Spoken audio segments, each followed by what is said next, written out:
Hey everyone, this is Kim. Welcome back to my channel. We are now on video number 3 of the video series about why you should be homeschooling your kids. All right, parents can enrich their children's strengths as well as spend as much time as they need to improve their weaknesses. So if you have a child that is showing some great promise and strength in any given thing, whether it's piano or some type of academic study or some type of sporting athleticism, you have a ton of time as a homeschooling parent to dedicate to that, to make it the best it can be, to broaden it, as well as, nobody's perfect, right? So we have weaknesses, and whether it's behavioral or maybe it's an academic study or whatever it could be, you have the quality time and the quantity, hopefully, of time with your child to work on those areas that are struggling for them. And that is some of the top reasons, at least for myself, why I choose to homeschool. But if you're not able to see your child for 8 to 10 hours during the day, and you're only seeing them at dinner time and then possibly homework and then off to bed, when do you have time to really work on those strengths and weaknesses? Something to think about. Another great one is time to explore future careers. So this is obviously for older kids, and I can only speak for my experience. When I got out of high school, I had no idea what I wanted to be, like, specifically. Someone would be like, hey, what do you want to be when you grow up? What career you want to go to? And I was like, the only thing I know is I don't want to go to a 4-year university because I don't know what I want to do, and I don't want to be put in a ton of debt taking classes. I have no idea if it's going to be for what I want.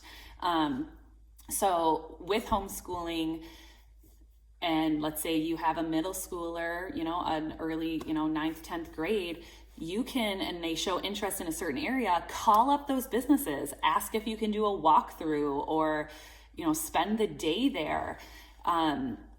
Or if there's some hobbies that your child is interested in that would be conducive to, a future career, you have the time to expose your child to so many more things. So you have a great opportunity to show your kid the world, literally, because you're not seeing a world from the classroom. They will get out there, call up some businesses, go on some experiences, and maybe they'll possibly turn into a future career for your kid. Next, I have using real life experiences to teach. I don't know about you, but living your life, living in the real world is the best teacher, not a workbook with a pencil.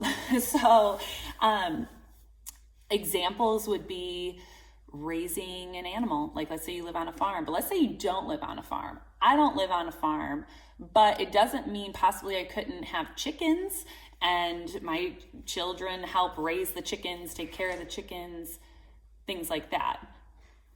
What about just caring for the family pet, making sure that it's fed, picking up after it, washing it, bathing it, whatever. Those are all necessary skills that you need in order to,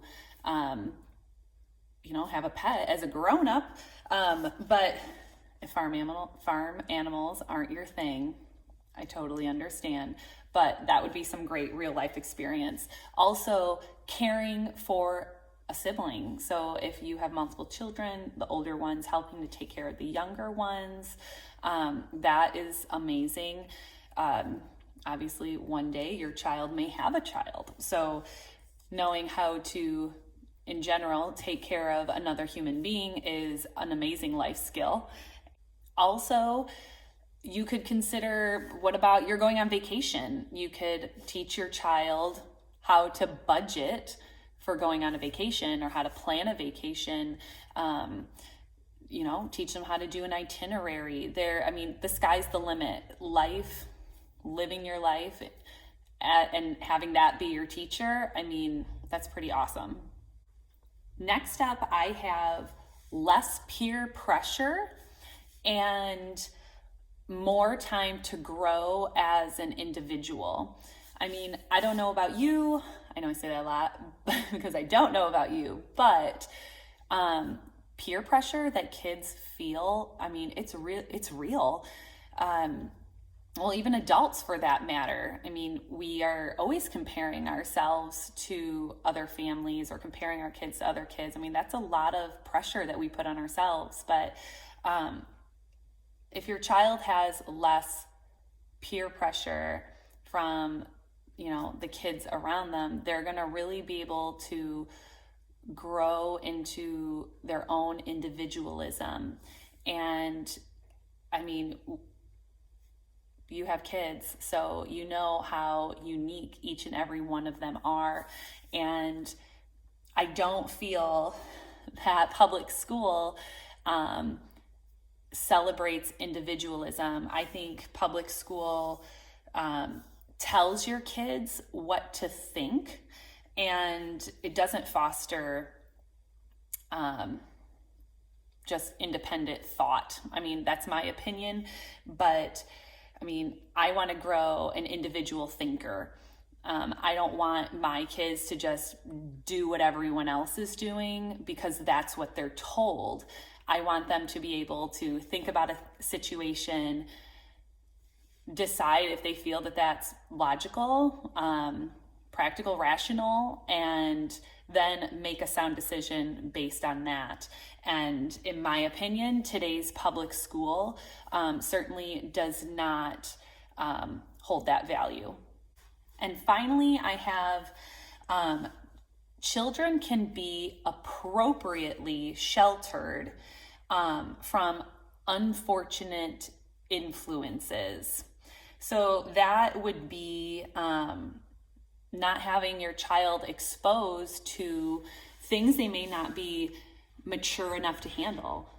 That would include like sex, drugs, weapons, or certain lifestyle choices. So currently, where I live in the US, I live in the state of Illinois. They are exposing children, starting at the age of kindergarten to like different types of sexual orientation, and trying to make gender as neutral as possible. And not every family holds these values, and it just seems like the indoctrination that they are doing to our kids younger and younger and younger that seem really politically pushed. I'm just not okay with that. So when my child is mature enough mentally, emotionally, I want to be the one that gives them the birds and the bees talk and lets them know, based on my family values, this is a man and this is a woman, and things like that. So I just, there's an appropriate,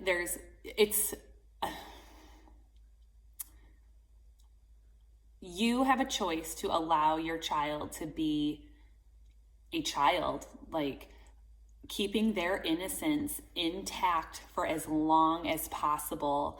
And you have total control of that. Or they could be exposed to something way too young. And that does have an impact on them. So having full control over appropriate shelteredness, appropriate shelteredness, I just think is a huge benefit to homeschooling. All right, guys, thank you so much. I hope you found these reasons to homeschool your child to be beneficial and enlightening.